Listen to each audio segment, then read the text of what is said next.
and for those children. Like Chris and I have said before, justice is not something that is going to be easy in this case. It never is. How do you find justice for 3 little girls who will never see their father again?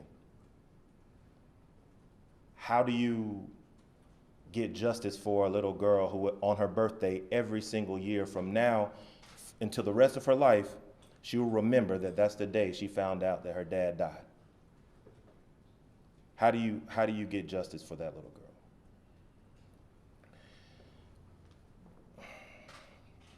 Since this happened, I've talked to several people who have said different things about what went on, about what Mr. Brooks should or should not have been doing, about what the officers should or should not have been doing. And to those people, I say, with these new revelations, again, I implore you, look into your heart and have some empathy for another human being, because that's what Rayshard Brooks is and was, another human being. He may not look like you, he may not be where you're from, but he is another human being just like you. Tomika Miller is a human being. She's a mother, she's a daughter, she's a wife, and she's a human being just like you. So when you see Officer Rolfe kick Rayshard Brooks after he shot him in the back, while he's laying on the ground dying, think about that before you start to get into things that don't matter at all, that are completely irrelevant to this case, and to generally just to all of us as humans. We should be together on this, not apart. I was taught when I was a kid that you don't kick a man when he's down. I mean, I learned that playing sports. I was taught that that was a kind of an American thing. You know, that is one of our ideals. We don't kick people when they're down. Well, what you saw and what we all saw is one officer standing on a man who was dying, standing on top of him. And then the other officer literally kicking him while he was on the ground dying, literally kicking him while he's down. What that showed me as I was watching that press conference is this: America is not America for all Americans. And as we come to the July 4th holiday in a couple of weeks, there will be a lot of people celebrating. But there will be just as many people who are not going to feel comfortable celebrating, who will still be in the streets fighting for injustice. So again, we ask everyone, continue fighting, keep doing your part, and stand with and support this family, because right now they really need you. Thank you. I just want to say thank you. And I just hope that everything falls out how it needs to fall out and these officers are charged. I'm really hurt. Father's Day is coming up, and all I can do is just think about what if my husband was still here. The biggest question is how do we feel about the charges? I know there's a lot of them, a lot of charges. This isn't like a celebration or a victory lap of watching these officers get charged. Nobody's happy, nobody's celebrating, because this never should have happened.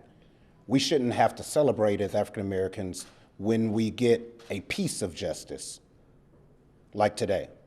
We shouldn't have to celebrate and parade when an officer is held accountable for actions that we saw and actions that we didn't know about until today. Some people thought that we would be happy and be celebrating and have a fist in the air, but it's more of disappointment that this is the state of policing and this is where we're at. But I saw a lot of hope today. As the district attorney said, this is the first time another officer has decided to be a government witness and testify against another officer. That's what policing is.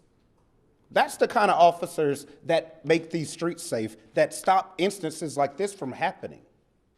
When you're willing to step up and say that was wrong, even if that's going to risk my career, even if people won't like me and other officers will be angry, that's the reason that I always say not every single officer is out there trying to kill somebody. But we're also not going to play that rhetoric game that y'all saw today of all officers are great. No, we've seen what has happened.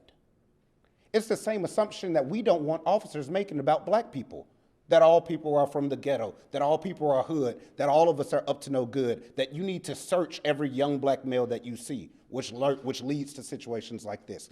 It's both assumptions. So are we watching all these policies that directly affect families like this, all these arguments, Democrats versus Republicans, all of this ridiculousness, and they're not starting from step one. How do we actually fix this and not what's best for your political party? Because the things I saw today, we're going to be back here next year. What's the point of national collection of data if the data is flawed? We have handled cases where the internal affairs reports aren't taken properly.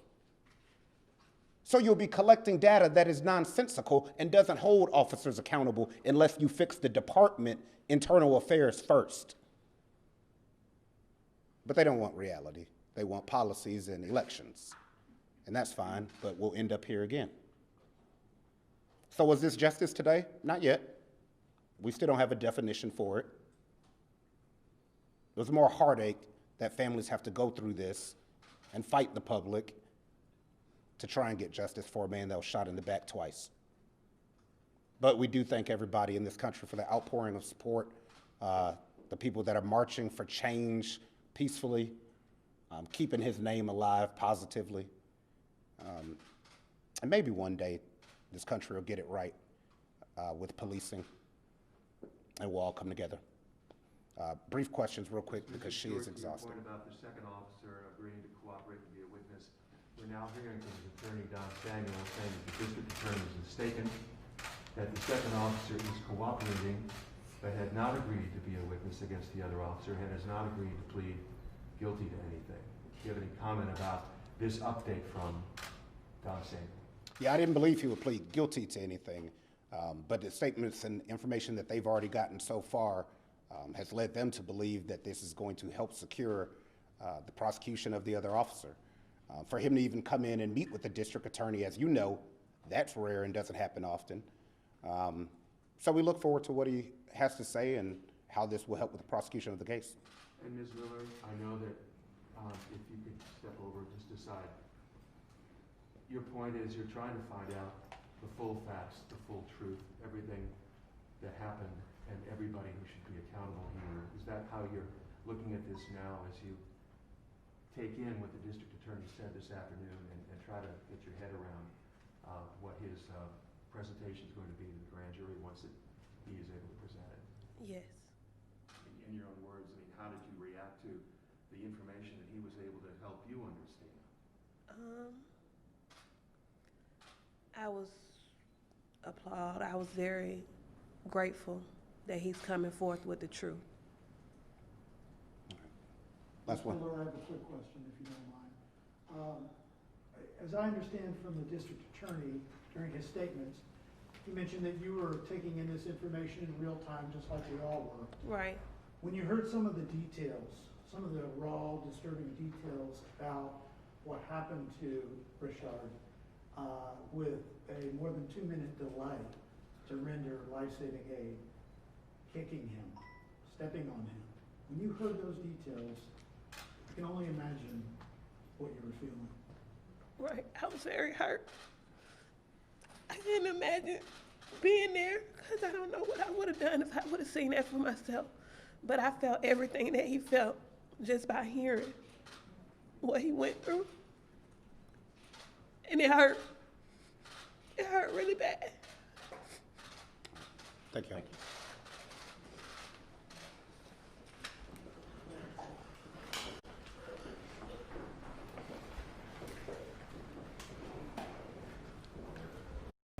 You've been watching the family of Rayshard Brooks respond to the charges issued against the officers involved in his shooting death last week. We'll have more news after a break. You're streaming CBSN. CBS News, always on.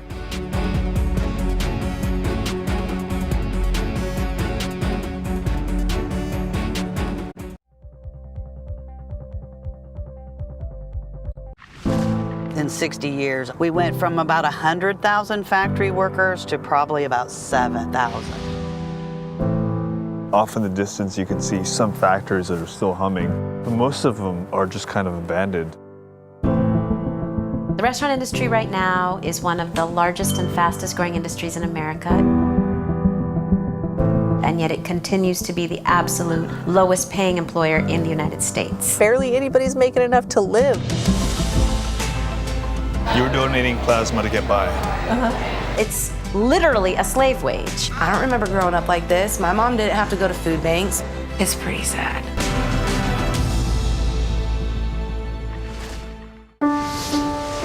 How do we put this in perspective about how worried we should be?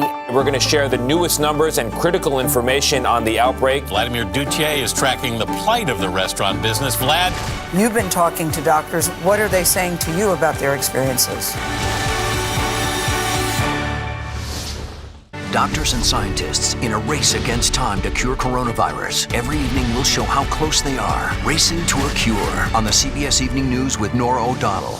These are hard, tiring, taxing jobs, even before coronavirus came. This is my Clorox wipes, my Lysol. I have no idea what I'm walking into. I don't know if the customers are carriers.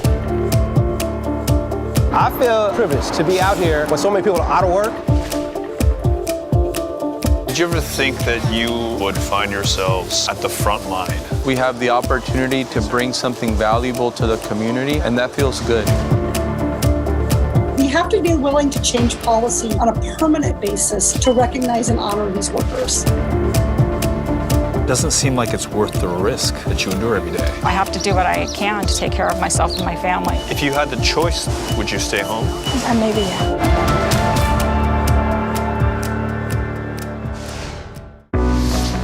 The truck is sinking. Devastating flooding has reached catastrophic levels. Rising sea levels are threatening America's coasts. You would have to take that house and put it on stilts 10 feet tall. If the